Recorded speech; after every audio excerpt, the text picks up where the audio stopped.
Marcus Grant is a fantasy analyst for NFL Network who also does multiple shows for Fantasy Life. He's a Southern California alum, a West Coast dad, he was once a play-by-play announcer, and Geno Smith may or may not be his doppelganger. These are his late-round perspectives.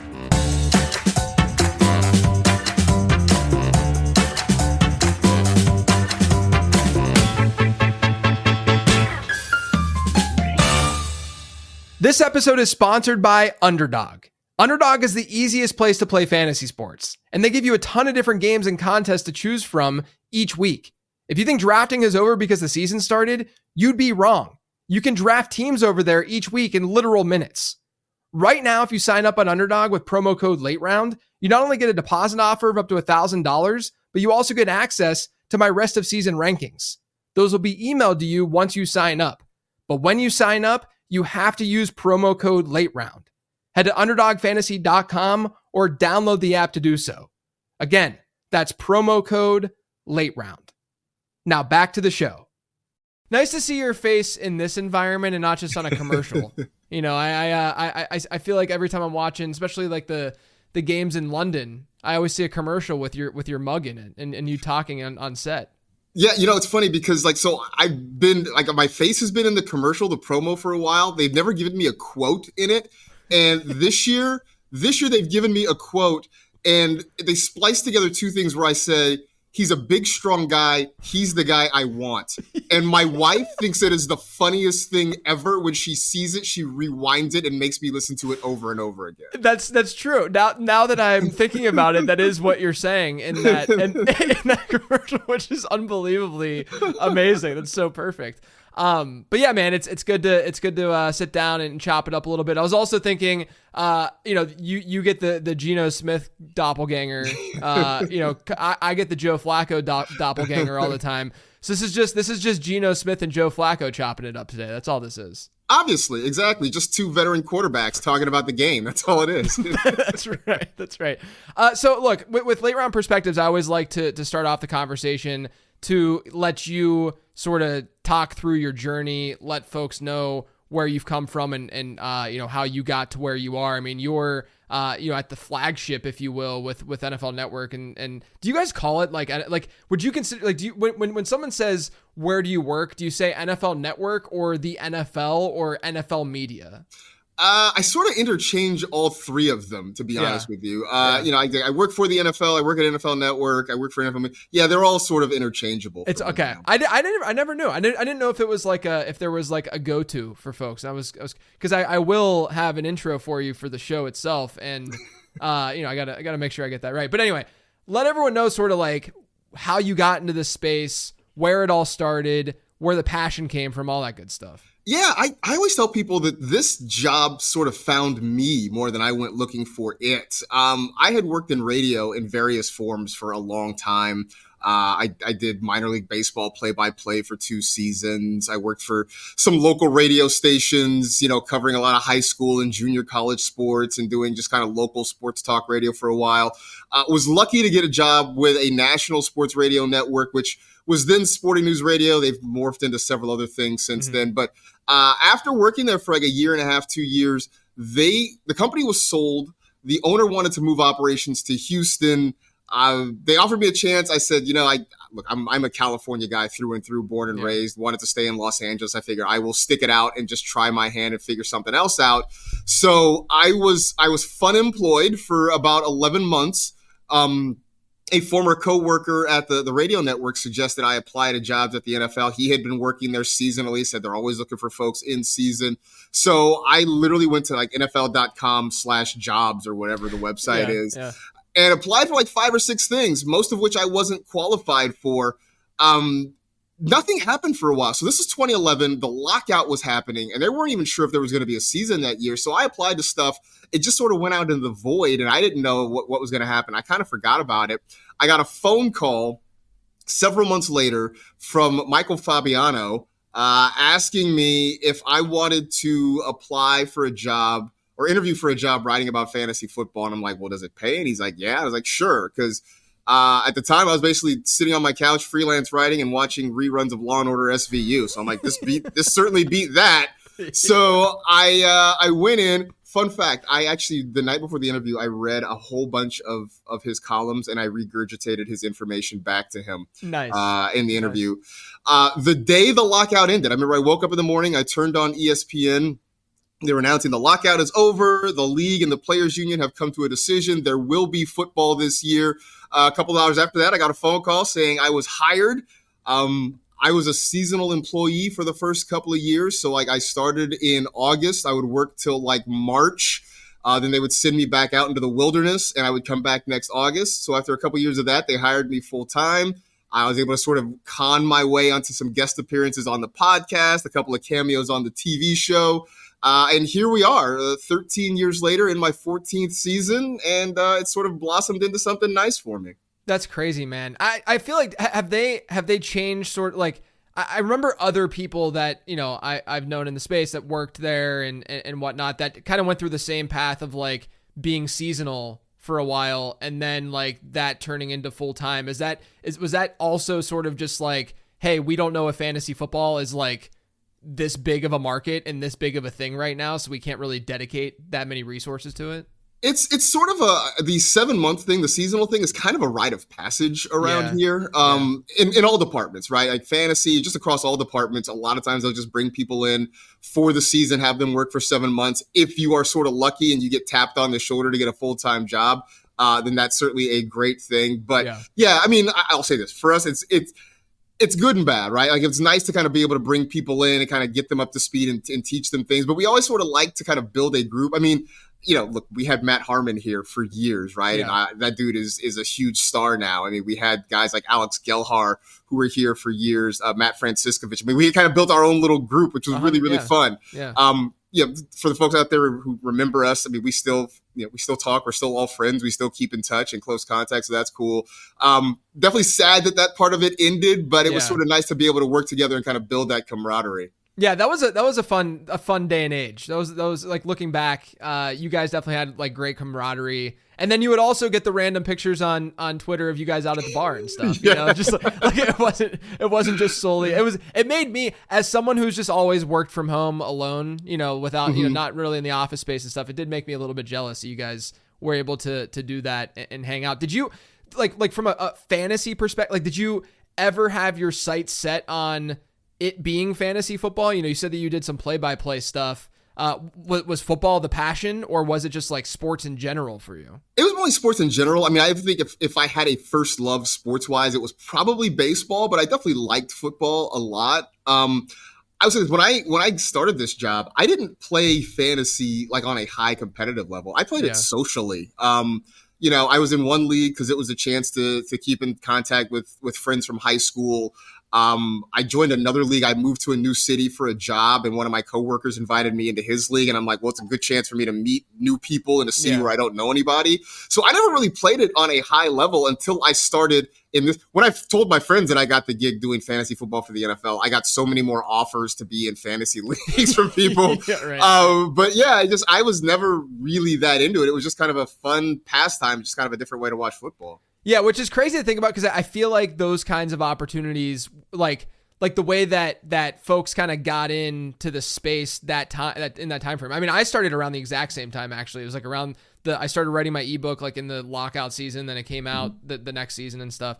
But it seems like, you know, now when folks are getting jobs within the space, it's because they're like insanely, you know, like they just love the game so much more than anyone else, and that's why they're getting the job in the space, you know?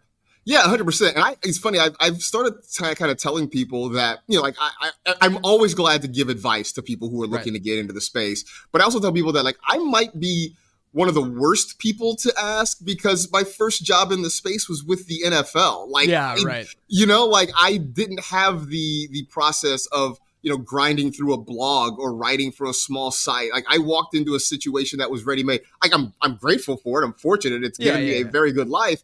But like, you know, for somebody who's just starting and trying to figure out how to get their foot in the door, I keep telling like, I'm probably not the best person to come to with that advice because I didn't have that journey to get to where I am. Yeah, it's really interesting because like I talked to RotoPat last week and his is kind of like, okay, I did like a little short stint at like RotoBaller or something like that. And then it was Roto World, and it's just still been Roto World ever since. And it's like, yeah, that's kind of like, it's the same time frame as all of this, as all of us kind of entering the space and whatnot. And things have definitely changed. But you, man, I mean, like, I've seen you get so much better, not just like because look, what you do with your job is a lot different than what the standard fantasy analyst is going to be doing for their job. And I think that's lost at times with people, is that like you have to have a certain presence on television, which is a completely different skill set as grinding spreadsheets, if you will. Right. And putting a data dump thread on Twitter together, and I think that, I've seen it. I've seen you get a lot better, but you're also getting better as an analyst. It's just great to see all around. So don't sell yourself short thinking that like, oh, I got in at NFL, and like there's been tons and tons of growth still, on your end for sure. I appreciate that. And here's the thing, what I've learned about where I am too is sort of having to speak to a much broader audience at the same 100%. Time. Like we get a lot of folks who, we get folks who are definitely hardcore into this thing. But we also get a lot of folks who are just like, I just play it in a work league or a family league, and I'm trying not to look like a jerk. So it's kind of being able to speak to them. So like I don't pretend to be a spreadsheet grinder or a tape grinder, but I certainly pay attention to what you guys and all those other folks are doing, because I need to be able to kind of take a lot of that information and distill it down for an audience that maybe is playing on a more casual level. And so, I've figured out that is a skill in and of itself. So it's always sort of about trying to like, get better and read other people and watch other people and sort of figure out, obviously get my own research and kind of do my own thing, but also kind of be able to figure out what other people are doing and being able to kind of take that information and kind of spread the gospel that way. Yeah, that's how Bob Harris talked about it when I had him on a few weeks ago. It's a similar process of like, be open-minded and realize that other people are good at different things, and take those different things and, make sure that you're, like absorbing as much as you possibly can, because why wouldn't you when there's more? Exactly.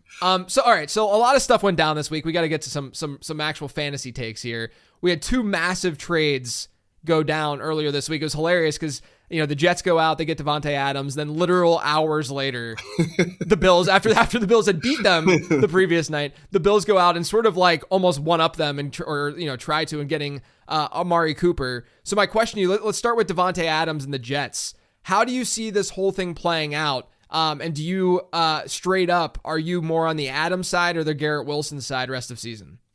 I mean, I'm probably more on the Adams side, only because we have seen Aaron Rodgers when he is with guys that he's comfortable with, right? I mean, there's a reason Allen Lazard has been a thing for the first 6 weeks of the season, because, Rodgers has worked with him. He can trust him. He knows where he's going to be. And so now you have the ultimate version of that with Davante Adams. It's funny because I think Aaron Rodgers in a lot of ways is sort of like Adam Sandler, where he just keeps bringing his friends along for all of the movies that he keeps making. Like that is Aaron Rodgers, right? Bringing along Allen Lazard and digging up Randall Cobb every once in a while, sort of things. So now he gets Davante Adams in there. That being said, Garrett Wilson is not going to go away. He's still way too talented to not have a role in this offense. Now you've got a really dangerous 1-2 punch that you have to try and defend. I think the upside for Wilson is they can move him around a little bit. Now they can maybe try him in the slot, try to get some more matchups with him there and get him the football. So I think this elevates him a lot. At this point, Mike Williams is basically persona non grata, and who knows if he sticks around, right? Maybe he ends up getting shipped out in a trade somewhere at some point. But, he was obviously struggling to sort of connect with Rodgers in the first place. We've had two Jets games basically end on Rodgers trying to target Williams and getting picked off. That's pretty much a wrap. And then Malachi Corley, who was supposed to be discount Deebo Samuel, not only gets his number snatched away from him by Davante Adams, who shows up in New York, but now there's even fewer targets for him to go around. So I think for the rest of the season, this is the Adams and Wilson show with maybe a little bit of Tyler Conklin sprinkled in for good measure. Yeah, I think that the call out of Wilson being able to like move around the formation and stuff is really important to his potential fantasy value. I agree. I like Adams. I think Adams like a high end 2 and Wilson's more like a mid range 2, kind of in that like, maybe even lower end. But regardless, it's like I go back to the game that they had against Denver, where, if you have this other piece in Davante Adams, imagine, Adams being able to take away some of that coverage. But then, I mean, you can move both these guys inside out. I mean, you can do a lot of creative things. And then all of a sudden, from like a production standpoint and like a fantasy standpoint, you're now getting maybe a less scary floor in those situations when,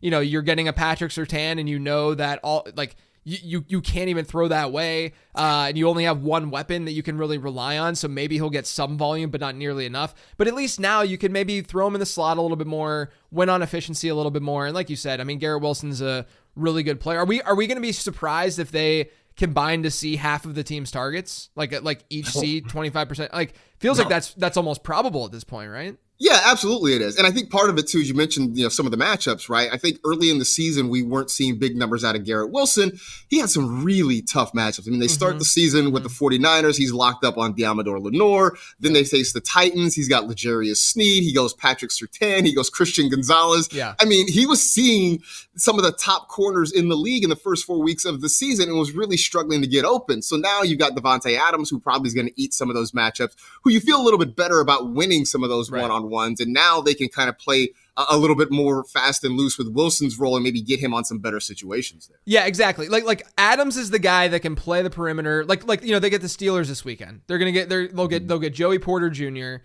And now, instead of that being like this daunting matchup for Garrett Wilson, you don't actually feel as bad about it because you know that he's not going to just line up against them on every snap, and Davante Adams can take some of that away. And like at the end of the day, man, like this is no shade to Garrett Wilson, who I think is very, very, very, very good, right? But he's not the same kind of receiver as Davante Adams, right? Like he's not like this game breaking. Like Davante Adams is a Hall of Fame wide receiver that we're talking about here, right?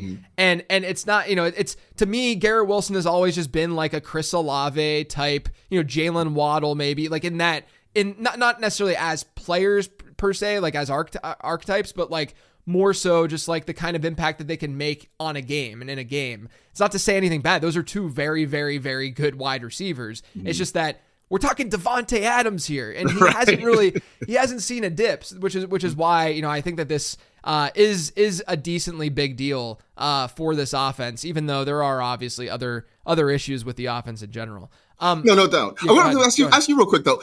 Do you think we elevated Garrett Wilson a little bit too soon? Right, like we were putting him at the end of the first round, early second round, thinking of him as like a legit lockdown, low end wide receiver one. Did we jump the gun on that? I think to a degree, yeah, because we, I'll say this. I think that part of that valuation, because I had him as like an early 2, I think in my rankings or something like that. I think part of that, but I was also pretty wide receiver heavy. But part of the evaluation there was the lack of competition. Because, to me, this is at the end, this is still a mathematical game and a math driven game, right? Like this is a numbers driven game at the end of the day.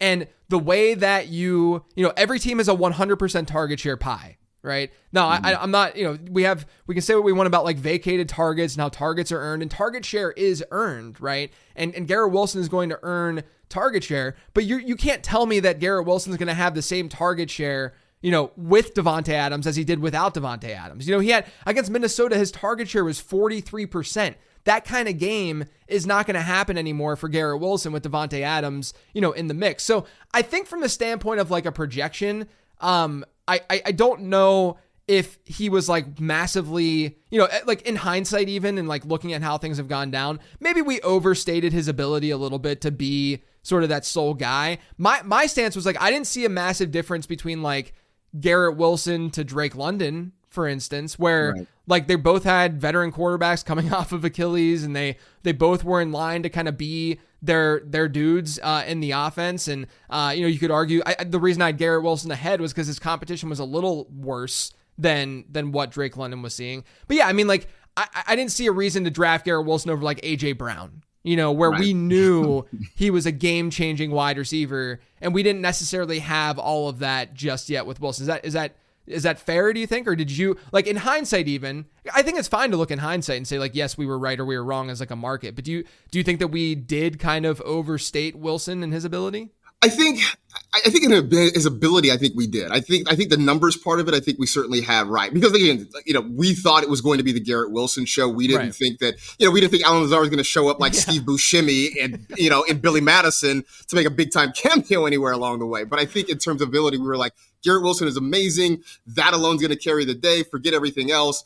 So I think that part we probably did get a little bit too hyped on. But I also think that in terms of where we had him, you're talking about that end of the first round, early second round. The receivers I feel like we had there were guys that all sort of had some question marks. And we just felt like Garrett Wilson maybe was the best of that group. Yeah, exactly. Like sort of at the top of the tier, like after AJ Brown was gone, it's like, okay, you can go, Puka or whatever, or you could lean Garrett Wilson if you're worried about injury or whatever. But yeah, I think it's a fair question to at least ask and reflect on though, because, we saw what we saw and he's been, at times this year relatively inefficient, as we know. And, that plays into, is he that kind of player? And the fact that the Jets went out, now look, the Jets go out and they make that move. It was definitely a desperation, they're trying to just do anything at this point to maintain and be able to survive after going all in. But I do think, I know that people had the take that the Jets don't need Davante Adams because they have so many other problems and stuff, which I don't disagree with, but I also think that you can always use Davante Adams.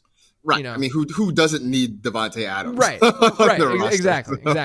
A need though, that a team that definitely needed some wide receiver help was Buffalo, and they go out. They get Amari Cooper. We've seen Khalil Shakir kind of have this slot role and perform pretty well. Dalton Kincaid over the last few weeks has finally seen at least higher target shares. The production hasn't been amazing, but his target shares have been there. Where are you at with Amari Cooper? What's his ceiling like to you? And then what about these other pieces in Buffalo, like a Keon Coleman, a Shakir, Dalton Kincaid?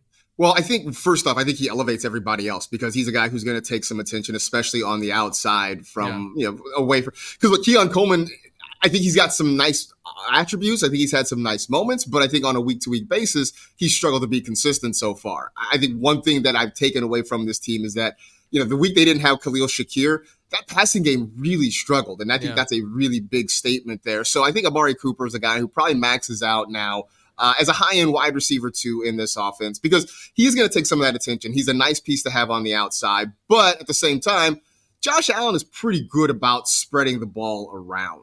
He's not necessarily going to lock in on one guy. So I don't think it's a situation where Amari steps in and is going to get, 28% of the targets or anything like that. You're still going to see Shakir involved. Kincaid's going to get his opportunities. You'll get we'll all get fooled by the occasional Dawson Knox touchdown where it's like we see the 8 on the front of the jersey. We're like, oh no, that's not our guy.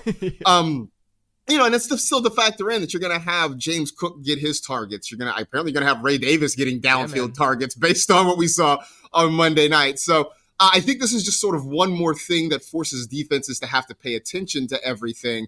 I don't think it's going to be quite like we're talking about in New York, where everything's going to be kind of funneled through, Davante Adams and Garrett Wilson. This is still going to be pretty spread out, but now you've got a guy that forces defenses to have to kind of play the whole field to kind of widen out a little bit, and I think that opens some things up for everybody else in Buffalo. Yeah, the other thing I think a lot of people are probably naturally, and this is not even based on like what I've seen on Twitter or anything. This is just based on how I would imagine some fantasy managers are thinking, where they see an alpha or, quote unquote alpha going to Buffalo. And the last time they had one was Stephon Diggs. And the last time, aside from the second half of last year, Diggs dominated in fantasy football with Josh Allen, right? I think that the key difference that people need to remember is that this Joe Brady led team on offense is so much more run heavy than what they were even a couple of years ago, whether it's Dorsey, whoever. And so I do think that's really, like, right now they're bottom 2 in pass attempts per game. Their neutral script ratio is like 21st in the league. It's not a pass heavy team. And so if what you're saying, like if you are a believer that there is going to be a little bit of a disbursement in terms of target share, I think that's a factor that people need to remember and think about in terms of like what Cooper's ceiling might actually look like.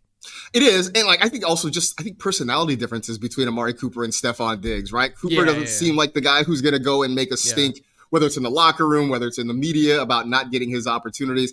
I mean, I think there's probably a portion of him that's just glad to be out of Cleveland at this point. Yeah. I mean, some people were saying that he was just throwing like the last this season, that he's just like, I don't want to be here anymore, so I'm just going to drop some passes right now. Yeah, exactly. So, I mean, he's going to be in a situation now where he goes from one of the worst offenses in the league to one that, is definitely a lot more productive and on a team that has a legit shot at making a deep run in the playoffs. So I think that alone is going to help. Yeah. But, you mentioned the Joe Brady offense. I mean, it's sort of predicated on getting as many guys involved as possible. They're not force-feeding targets to one guy. So, I think there's definitely an uptick for Amari Cooper, but I don't think it's suddenly like through the moon or through the roof for him, to the moon with him this year. Yeah, I'm with you. Let's stay with the Bills and talk about a guy that you mentioned, Ray Davis. This is probably one of the more pressing questions in fantasy football this week, where James Cook banged up, didn't play on Monday night.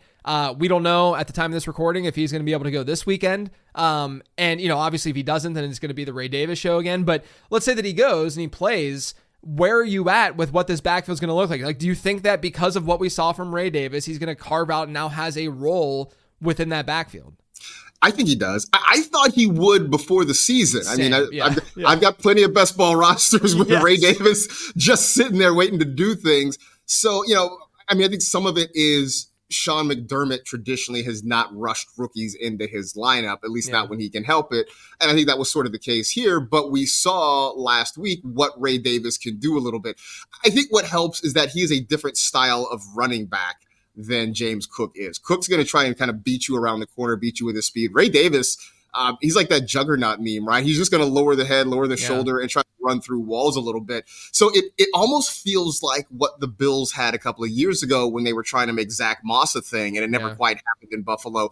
I think we're going to see something like that. So I think if you have James Cook, you're a little bit worried. You're not all out panicked just yet, because I still think he gets a good target share in this offense. But I do think, the look of him being something akin to a bell cow, I think that goes away just because Ray Davis showed what he can do. Honestly, that play, that sort of scramble drill where he's downfield and he catches the ball, 20, 30 yards down the field, kind of gives you reason to think that, how do you keep this guy on the bench at this point? So if you've got Ray Davis, I think you feel encouraged. If you've got James Cook, you're a little bit concerned. Like I said, you're not all out panic, but this is going to be, I think that gap between their snaps and their touches is going to start to come down a little bit. Now, as kind of stupid as this is at times, I do think there's a lot of, this is my more like subjective feel-based take about like how teams operate and stuff. Because look, I don't think that everything's gonna be answered, through numbers and through formulas and stuff. It's silly. But I do think that teams care about identity. They care about the way that their offense generally operates and the will that they impose on opposing defenses. Like it matters to them in terms of how they do that and how they approach that. And even obviously in the media, you'll see people like the NFL talking heads just talking about like, this is like Steelers football. Steelers football is always, you gotta run the football and play good defense. That's their identity. And even though in like the 2014 to 2018 range, it wasn't even close to that with the Steelers. But regardless of all that, it does kind of feel like the Bills want this kind of running back to be part of what their identity is. Like going back to Joe Brady, they've been so much more run heavy since he got there in the middle of last year. You could even look at it's not like their numbers from like an offensive efficiency standpoint and like like if you look at EPA, all that kind of stuff, it's not like their numbers were like dramatically different, after the firing last year and Joe Brady taking over.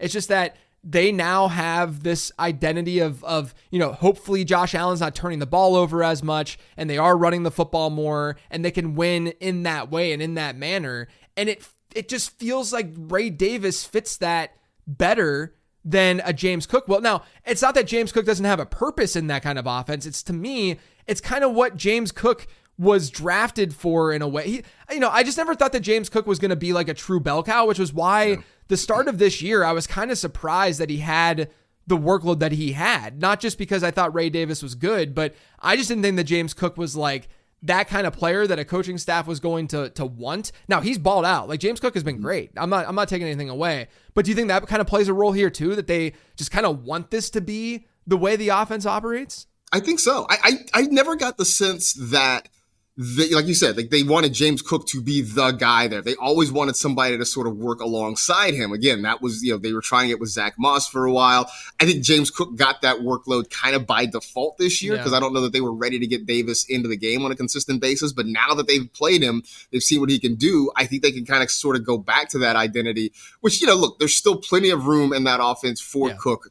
But now it's more crowded, right? You've got Ray Davis playing well. You bring in Amari Cooper. Some of those targets that belong to James Cook probably start to go away right now, but I think there's still room for him. Just, he's not a workhorse anymore. Yeah, exactly. Another backfield where we have a rookie who, day 3 rookie who's been performing kind of out of his mind. I mean, he's been great. Is Tyrone Tracy. Devin Singletary's been banged up. Again, at the time of this recording, we don't know whether or not Singletary, I would say he's trending in the right direction, but we still don't know, if he's going to be able to go. But I mean, if you have Devin Singletary on your fantasy team, are you nervous as can be about Tyrone Tracy? You're a little bit nervous for sure because Tracy's been incredibly explosive. I'll say this: I didn't have big expectations for Devin Singletary coming into this year. I mean, the Giants' offense looked like a mess. We sort of know what Daniel Jones is. Saquon was gone. He has outperformed my expectations. He's played really good football before he got hurt for sure. But Tyrone Tracy has sort of been next level. He's been even more explosive in this offense. I think the thing that helps Singletary, you talk about identity, right? Or coaches being comfortable with guys. Yeah. Brian Daboll has a relationship with Devin Singletary from back in Buffalo, and they were very comfortable together. And so I think that sort of keeps him in a little bit of a lead role.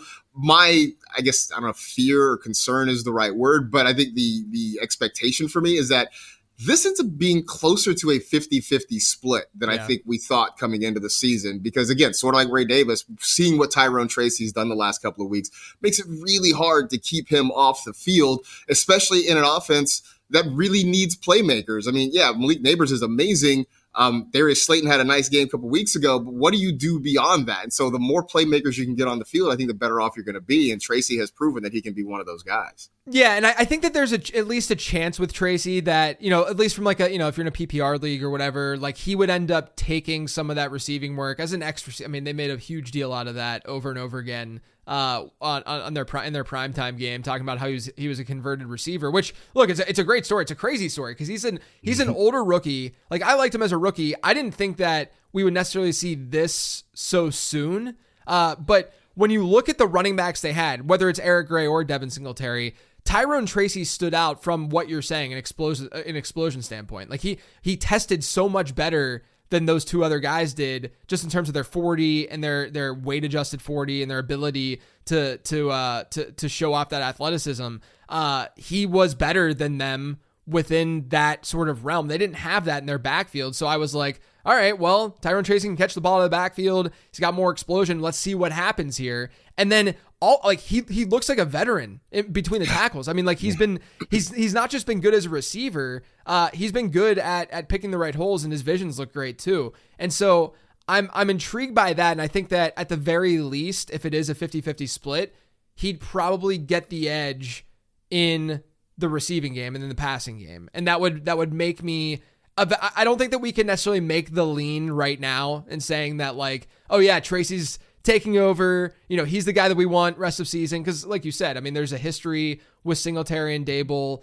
We just don't know exactly how it's going to shake out. But I do think that if Singletary plays this weekend, it's going to be pretty telling to see what that backfield looks like. Because it could be a situation where, Tracy just ends up kind of being the better value from here on out.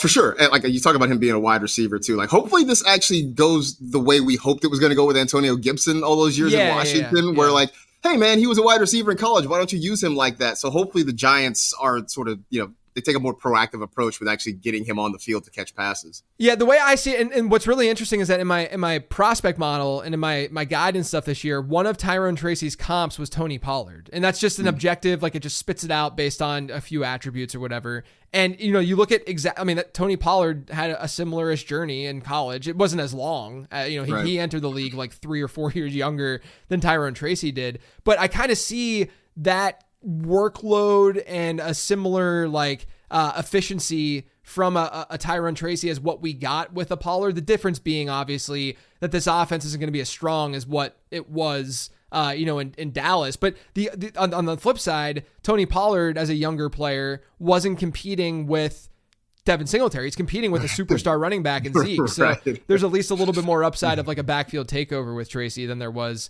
for a guy like Tony Pollard. But that's kind of like the type of running back that we're dealing with here. You mentioned Antonio Gibson. That's another one who, I think a lot of us thought had a little bit more upside, but he's had an okay career, all things considered, not bad. And he's having a pretty good season in New England, especially, when Yeah. Stevenson's been banged up, he's doing some nice things. And I think our expectations were higher than what he's given us so far. That's I agree. He was definitely like a fantasy hive mind kind of player. yeah. All right. Another backfield that is now muddied as can be is Tampa Bay, where you had, Bucky Irving was showing up really, really efficient, much more efficient than Rachaad White. We thought that, there was a chance that he would see just more and more work as the season went on. I don't know if a backfield takeover was ever going to happen, but he at least, had that flex appeal, maybe even low end RB2 appeal. Rachaad White gets hurt. Sean Tucker steps in this past week and he dominates. I mean, he was unbelievable against the Saints. Where are you at now? Is this going to be a 3-headed backfield? If you listen to Todd Bowles, if he is, not just coach speaking, it's going to be a 3-headed backfield. I mean, that was the comment I saw earlier in the day that, it's a 3-headed backfield. They're going to ride the hot hand, which is basically the worst thing that you could hear as a fantasy manager that's going to happen there. Because I think right now it just feels like they are still committed. They still have some loyalty to Rachaad White because he's been their guy for a while. I think the thing about White last year that made him effective was because at some point the Bucs realized that we stink at actually running the football. So here, we're going to throw you a lot of short targets and sort of use that as our running game. And that boosted his value a lot for fantasy. He's not getting those this year, and he's not running the ball as well. And Bucky Irving has just been a straight up better running back. And then, as you mentioned, Tyrone Tracy comes barreling through the door. I learned last week, by the way, that there is a Sean Tucker hive on Twitter. I had no idea. I'm part of Sean Tucker hive, for the record, Marcus. Yeah. Okay. I only say this. This is not a hindsight thing. This is not a he blew up and look at me, I love Sean Tucker. This is purely, so I went back and looked at my prospect model. The best undrafted running back in that prospect model since 2011 is Sean Tucker. All right. No, and here's the thing. I don't think it's funny because all the Sean Tucker, hivers. Some of it's really obnoxious, for the record. I mean, all the folks who showed up, in my mentions about it, none of them seemed like they just showed up that day, right? I mean, they were waiting. They were digging up Syracuse stuff. They have been on this guy for a while. So there were no bandwagon Sean Tucker folks out there. So I just want to make that part clear. All right. So, but yeah, you've got 3 guys in this backfield, 2 of whom are playing really well. Or at least one had one really good game. The other's been playing pretty well over a stretch. And then the third guy, who is the incumbent starter, it's just a complete mess. I'd like to think that after a couple of weeks of this, it's going to sort of shake itself out. This is just a bad week, on top of having 3 guys and they're going to ride the hot hand. They got to play the Ravens. So it's just bad all the way around. But I do want to keep an eye on usage, on situational matchups, that sort of thing, and figure out how Tampa's going to use these guys. And I would hope that within a couple of weeks, we can get at least a little bit of clarity. And maybe one of these guys just sort of drops out of the competition one way or another. And that just clears things up for us. So I think a blind spot in my own fantasy analysis is I oftentimes will not lean into the possibility of sort of an outlier outcome existing. And I don't mean outliers as in the performance being an outlier. I mean more so from a running back usage and how a coach, because running back usage comes down to a coaching decision at the end of the day, right? And so I sometimes have a hard time envisioning, it's very easy for me to sit here and say, I think Tyrone Tracy could overtake Devin Singletary in that backfield, because it's not like Devin Singletary is a overly special running back where the team invested a lot or anything like that, right? So it's a lot easier for me as an analyst to be like, let's buy into this dude who I think is a good player and see if something, comes out of this, right? Whereas when it comes to a situation like Tampa Bay, I think back to the coaching decisions that were made last year, because Sean Tucker was there last year. I think back to how the coaches have talked about Rachaad White, the kind of workload that he got last season. And I've gotten a lot of questions then this week from people where they're like, is Rachaad White going to be the RB3 in this offense? And my brain, I don't think, is capable of computing the idea of Rachaad White. Do I think that White is significantly better than those other guys? No, not necessarily. I think that the delta between an above average running back to even a below average running back is not like massively significant, especially when those quote unquote below average running backs are day 3 guys or undrafted in Sean Tucker's case, who maybe just didn't get the opportunity because of that capital and the way that they spent. I mean, like, we just don't see these guys get many. Now, of course, they're probably not as good, and that's why they're not getting the opportunities. But Sean Tucker had a heart issue. That's the reason why he didn't get drafted, right? Like, I don't think that talent was ever the biggest question mark. So I guess what I'm trying to say is, like, I have a hard time thinking that Rachaad White would just not be involved in this offense. And I think that would be the way that Sean Tucker is like super relevant in fantasy, like maybe a flex play. But do you think it's possible that Rachaad White would be phased out of this Tampa Bay offense? I would be shocked if that happens. Same. I mean, unless he's just really bad or just keeps putting the ball on the ground, I don't see him completely going away. So, like, I just, worst case scenario, all 3 of these guys continue to play well and they ride the hot hand, and we're just like left trying to figure it out every week. But, I don't know. I think Rachaad White's the guy who's for sure locked in for the rest of the year. We can have this discussion again in the offseason to see what happens. Yeah, it feels like it's going to be like, Rachaad White and Bucky Irving have like a similar split as they had before the injury to White, and then Sean Tucker digs into both of them just as his own like solo role, but maybe like 5 touches a game. Not that's it's unfortunate because, like I said, like it's a really hard thing to really put together, because on one hand you can evaluate talent and say, I mean, I wouldn't be shocked if I'm looking at Sean Tucker versus Rachaad White as players, like.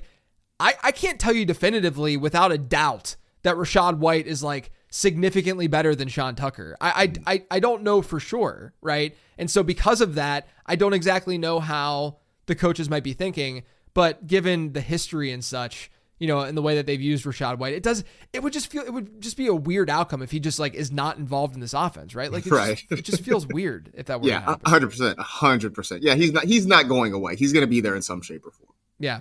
Are there any other backups sort of across the league that you don't think are getting enough hype, but should be rostered in more fantasy leagues, or should be rostered everywhere? This might be me confirming priors, but Kamani Vidal is another one that I think needs some more opportunity. I thought he was going to have a role. Well, here's the thing. I came into the season, obviously, like, hey, Gus Edwards is going to be the number 1 running back in Los Angeles.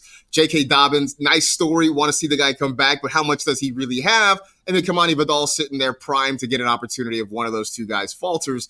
Turns out, at least the first few weeks, Gus Edwards was kind of Gus Edwards. And then J.K. Dobbins just exploded. Like, it's been great to see for a guy who's had injuries the last couple of years, who's been, really just struggling to get back. Now Edwards is hurt. He's on IR. So Vidal, it's funny. I don't know if you had the same thought I did, but he scores a touchdown on his first touch, that wheel route. He takes it to the house. He's a shorter, stockier guy wearing number 30. And I'm like, it's Austin Eckler back again, right? I think this is going to be the beginning of an opportunity. And while I do love the J.K. Dobbins story, this is a guy who's played very little football over the last couple of years. And you just wonder whether physically he's going to kind of hit a wall at some point, I knock on wood, he doesn't get injured, he stays healthy, but just in terms of stamina of a 17-game season when you haven't played that much football the last couple of years, I think is an issue. I think Vidal is going to start to get some more opportunities. We'll see what happens when Gus Edwards gets healthy, if this is going to be another kind of muddled backfield back there. But I do think that Vidal feels like one of those guys who is ready for kind of a late season boost that, if you've got him on your roster, could be one of those guys that kind of helps you make a playoff push. And if you draft him in best ball, could really be a big boost for your roster at the end of the season. I love that call. I've been on the Vidal train, throughout the offseason. I like part of the problem that I had with all the Kamani Vidal stuff was that there was a pushback because, day 3 back, they don't do anything, whatever. But it was this idea that like someone would only like him because of the situation that he was in. I'm like, guys, I like him as a player. Like, I actually think that he's a good player. This isn't just he's on the Chargers. But when you combined everything, it was like, okay, Gus Edwards, he's maxed out at like 8 targets in a season or something really, really low. Like, he's not a pass catcher. J.K. Dobbins can't stay healthy. And then who's left? It's Kamani Vidal. And I think that he is he's kind of like a Jalen Warren meets DeAndre Swift kind of player. And that's really intriguing in the way that we score points in fantasy football. We want guys who are catching passes. We want guys who can be efficient on the ground. And that's, I don't think that he's going to be like a bell cow for them necessarily, but they run the ball more than any other team in the league in terms of like neutral script pass rate and such. And the number of pass attempts they have is very low. And so they're going to lean on their running backs. I just, you look at J.K. Dobbins had 25 rush attempts last week. To me, how do you not watch what Vidal did and not want to probably give him a little bit more work here, even in week 7, just to get him more involved? Yeah, 100%. By the way, can we revise this whole like day 3 running backs thing? Since running backs don't get drafted on day 1. Bro, I'm with you. Yeah. Right? They don't get drafted on day 1 anymore. So obviously day 2 backs, we know those guys are going to get opportunities. Day 3 back, it's not what it once was. It's not a death sentence. Right. Yeah. It's just not that. It's just not that anymore. So we I think need to kind of revise that idea. Yeah, and I think it's also okay when, like an argument against Vidal also was like, I think he was the 21st running back picked in the class or something like that. Like it was he was pretty far down, but it's like the difference between even a late 4th in a mid 4th to a 6th is not overly significant. And I'm still, from just like a talent evaluation standpoint, I'm still going to lean into the guy that I think is more talented in those scenarios, as opposed to just saying, I'm going to lean in on draft capital. We've seen so many bad 4th round running back picks and bad 5th round running back picks that I'm like, look guys, I'm going to look and see which guys I think have the best profile, as opposed to just leaning, and draft capital is part of that equation to some degree, but instead of just leaning in on that draft capital stuff. Let's move on to wide receiver. Brandon Ayuk has been struggling all season long. Do you think that he turns it around? I do think he picks it up. I felt like, the first few weeks, it was sort of his training camp, right? He did the hold in. He wasn't really there, wasn't really participating. And it took him a few weeks to kind of get up to speed. Here's the thing. Even then, he was getting open. He was getting separation. He dropped a few passes that I think normally he would have caught. I think he even admitted to something like that. I still think the usage is going to be there. The opportunities are going to be there.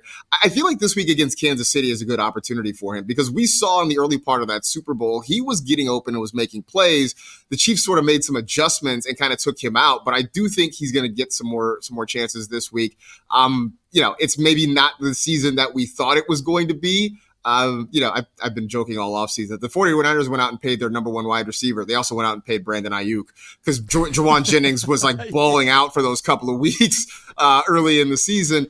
But I do think at some point you see Ayuk kind of get back involved again, because obviously Christian McCaffrey being out is a big deal for this offense, but they also need Ayuk to go out and be a star in order for them to really make a run to try to achieve those Super Bowl dreams that they have. So I know it hasn't been great for anybody. I get people all the time asking me, like, is this the Brandon Ayuk week?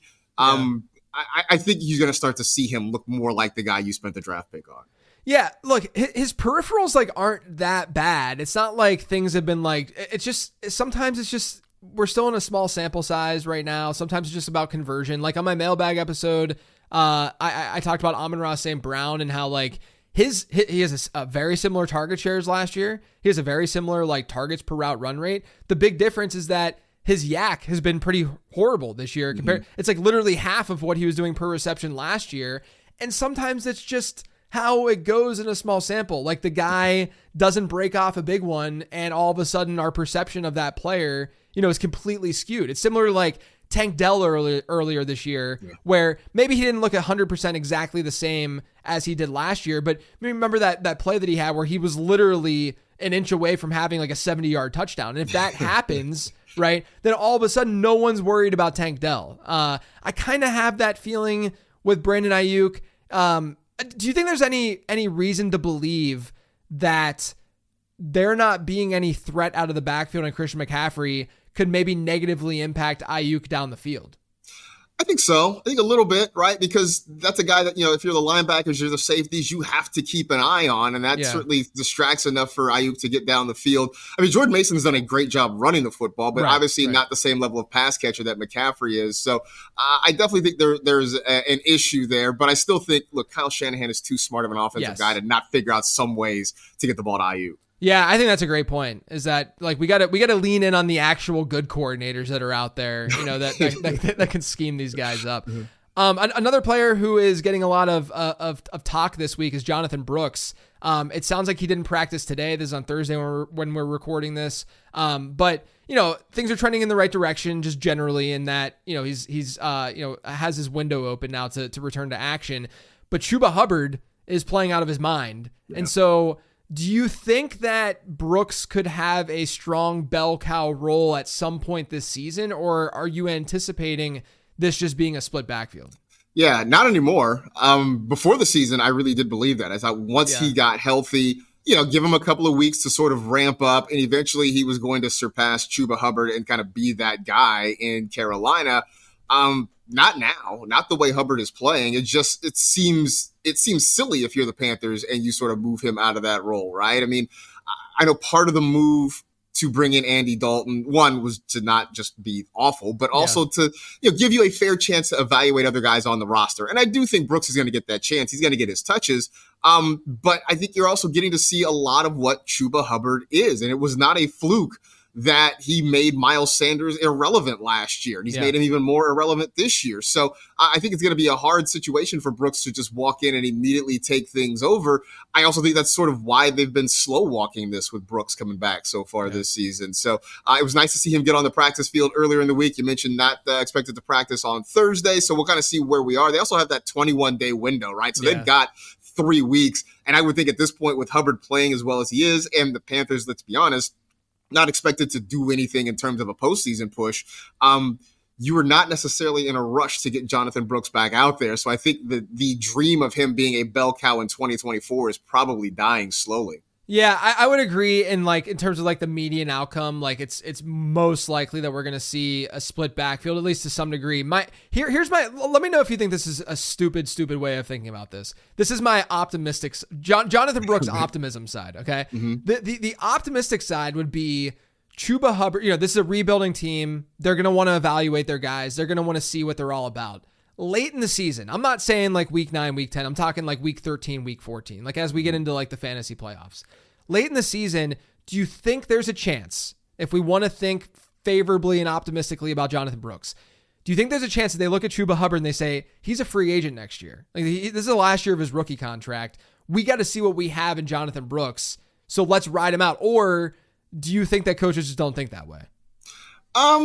I think front offices think that way. Yeah. I think owners feel that way. I don't know that coaches feel that way, and if you are, if you're on the sideline there, if you're Dave Canales and you're looking at this team and you're looking at Chuba Hubbard, and you're like, this dude gives us a chance to win week in and week out. I mean, you talked about it earlier, right? That running back usage is sort of a coach decision and who you want on the field. And so I think Dave Canales may look at this and say, hey, look, man, Chuba Hubbard gives us a chance to win. Now he might get a tap on the shoulder from, the folks up above in the booth and say, hey man, we got to get the rookie in there a little bit. So, I mean, I don't think it's a completely ridiculous idea. It's just a matter of how much leash they're giving Dave Canales to sort of make these decisions late in the year. But all of my Jonathon Brooks best ball shares would certainly love for your idea to be the truth. Same. It was, I don't think that, and I had this conversation with some folks on Discord this week in the Late Round Fantasy Football Discord where, it was a take of, somewhat of a hindsight take from someone that was just we shouldn't have been drafting Jonathon Brooks in the first place. This was really stupid to be going after Brooks. And I'm like, look, I understand that. I think though, fantasy football is about purely upside and about playing into that, to a pretty intense degree. And if we're looking at a player like Brooks, who for all intents and purposes is a really good prospect. He looked good with my stuff. To me, he was the clear RB1 in this class. If he is the clear RB1 in this class, if he is a rated and graded as a really good prospect, and at the time in August, we didn't know how long exactly he was going to be out for. There were some people who thought that he could play even before that IR stint and before week 4. And so to me, betting on that in terms of drafting that player, I don't think was horrible process. And here's my fear is that we then use something like this against a player in the future where that then doesn't happen. Because again, I'll go back to Todd Gurley. Todd Gurley tore his ACL his final year of college at almost an identical time that Jonathon Brooks did. And Todd Gurley was a league-winning player his rookie season in fantasy football. Like he was, and it was in a terrible environment because it was that Jeff Fisher year before they finally. I mean, yeah, you were out there, and you know, it was before they really turned everything around and get Sean McVay and stuff. But he still, like, Todd Gurley was still very good that rookie season. And so I don't want to use, like, I understand that this is probably leaning towards like an L, you know, just in terms of like drafting him where we draft him, all that stuff. Like, that's fine. That's going to happen in fantasy football. I'm thinking more so about like how we can use this information in the future. And like, do you think even in hindsight, like it was bad process to be drafting Jonathon Brooks, you know, to our redraft teams the way that we were? No, I don't think so. I mean, I think the process was right, but, you know, there were factors that we could not control. You mentioned that. We thought he was going to be back earlier than he would. We didn't anticipate Chuba Hubbard playing as well as he did, as he has been, right? There were unknowns in that whole thing, and some of those unknowns have turned out the opposite of what we thought they would be. And so, no, I don't think the process was bad. I just think that, you know, some of the uncontrollables didn't go our way. Yeah. One more player related take I want to get your take on. Anthony Richardson. No one knows what to do with Anthony Richardson. Do you have a feel of what people should do with Anthony Richardson? I mean, I think he's a buy candidate. I mean, I think you can be trying to go out and get him, mostly because the manager who has him is probably a little bit nervous about it right now. The downsides we've seen from Anthony Richardson are what we thought they would be, right? That he had a lot of room to grow as a passer. He was inconsistent in that regard, but we knew what the rushing upside would be. Now, the thing that's frustrated me, he hasn't really run maybe as much as he did last year. He has not had the goal line opportunities. I think the wild card in this was that last year, he and Jonathan Taylor didn't overlap. Right? Remember, Taylor had the holdout, then he had the high ankle sprain, and it took him a few weeks. And by the time he got on the field, Richardson was out for the year with a shoulder injury. So now we're sort of seeing what life is like with them together, and they're using Taylor as their goal line back and not Richardson so much. So that's a frustration. I think they'll figure sort of this thing out, understanding that Richardson on the field is bad for the wide receivers, but it's good for anybody who has Richardson in their lineup. And I think, you know, if you're worried about him, I think you hold him. If you're looking to get him and somebody's nervous about him, I think you try to acquire him. Yeah, I mean, it's hard to argue that there are other quarterbacks sort of in his like market tier, like where people would view him that have as much upside as him, right? Like he's got to have more upside than like most of the pocket passers that you would be trading for him, you know, or if you can like do like Geno Smith plus to get him, you know, I don't think that like doing something like that would be a horrible idea. So I think you're probably right that it's more of a buy because the sentiment is just so low right now with Anthony Richardson overall. All right, before I let you go, give me a buy candidate and a sell candidate that you think is fairly obvious right now. I think my sell candidate is way more obvious than my buy candidate. My sell candidate is Travis Etienne. Okay. It's not going well for him in Jacksonville. So it's funny. So last week he had that play that originally would look like a fumble. They reviewed it. They called it an incomplete pass. But also right after that, Travis Etienne turned up with a hamstring injury. You know, look, maybe he was injured. I have no idea. It also just seemed really convenient based on what had previously happened. Throw in the fact that Tank Bigsby is playing really, really well. And the Jaguars' schedule is not particularly friendly. The fact that they're always finding themselves playing from behind means they're going to be very, very pass heavy. Evan Ingram is back to take away a lot of those short targets as well. Brian Thomas Jr. has been a really nice player so far this season. There's just a lot of places to go with the football. Trevor Lawrence, not really the prince who was promised the way we thought he was going to be. Travis Etienne, and it sucks because you probably spent a fairly high draft pick on him, but all the arrows are pointing in the wrong direction for him right now. And I think it's probably time to move on. My buy candidate, though, is Demario Douglas. And nice. I was one of the people, I know a lot of us were trying to make Jalen Polk a thing. And at some point, maybe it does happen for him. But I think at some point we got to stop overlooking Demario Douglas because last year he was their number one wide receiver. It was weird to go back and look because I think it was Zeke that actually had the most receptions for New England. But Douglas had the most receiving yards on that team. And again, this year, he is the most targeted player in that offense. And we saw Drake May come in last week and not miss a beat. And that was 9 targets, I think, for Douglas, 6 catches, a pretty nice game for him. I think this week is another good matchup for him against Jacksonville over there in London. So, I mean, on a team that, I get it, the Patriots offense is not very sexy. We don't get very excited about it, but he is the number one receiver on a team that's probably going to have to throw the football a lot. And so, he's not a guy you plug in, he's not a plug and play or set and forget sort of guy, but I think he's a guy that pays dividends down the stretch. A guy who's getting a lot of targets and a team that's going to have to throw the football a lot. I think he's worth picking up right now. Yeah, I'm intrigued by like I don't know if this is actually like a sticky thing or if it's something that actually matters, but if you go back to like Drake May in college, his best season was with Josh Downs out of the slot. And maybe this is a Josh Downs, type situation. Josh Downs is better than Demario Douglas, don't get me wrong, but Douglas out of the slot, like he's been I was into him this year. From a draft perspective, I even made one of my bold predictions that he would catch more passes than George Pickens this year.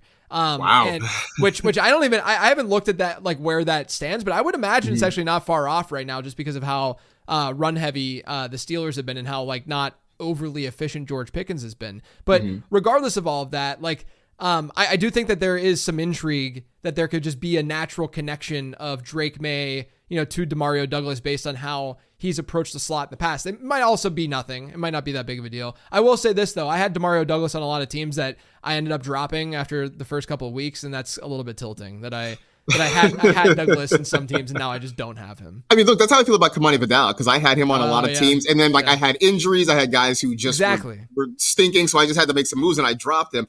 By the way, to your point, George Pickens right now with 26 catches. Demario Douglas at 24. Let's go. It can happen. It can happen, baby. It's trending in the right direction. Although with Russ starting, maybe things change for Pickens a little bit. We'll see. Yeah. But man, it was great to chop it up. I wish we could do it more often, but let everyone know where they can find you and all the stuff you're working on. Absolutely. The main gig is at NFL Network, NFL Media, whatever you want to call it. On NFL Fantasy Live, we air 5 days a week, 6 p.m. Eastern. Also doing the NFL Fantasy Football Podcast, which in its various forms should show up in your feed 5 days a week. So just like and subscribe there and it'll show up in your podcast feed. Also fortunate to do some stuff with the guys over at Fantasy Life. They have been great. I do a show on Sirius XM on Saturday mornings that airs from 10 to noon Eastern. And then the Fantasy Life show, which streams with Kendall Valenzuela and Ian Harditz, who are a lot of fun to work with. That pops up. I think if you have an LG TV, I think it's on the LG channel, that streams at, let me get my times right, 11 Eastern. So many things. But just find me on Twitter at Marcas G, MarCasG. That's kind of the clearinghouse for all the stuff I'm doing. Yeah, you work with great people too. Like all the folks. Yeah, Fantasy Life is great. You got. I mean, Florio's okay. Like he's all right. He's fine. No, I don't know if he had kind of some beef with the other Mike Florio going on Twitter. I saw that. I stand with Michael F. Florio. I'll always side with my guy. Yes, it is hilarious. It's like that's why I feel fortunate that my last name is so unique because I'm never gonna have to run into something like that. Thank God. Anyway, you can find all my stuff over on lateround.com. Make sure you subscribe to the newsletter, the podcast. You can check out the Patreon and make sure you take advantage of the Underdog offer. But thanks again, Marcus. Really appreciate your time, and everyone else. Thank you, and thank you for tuning in.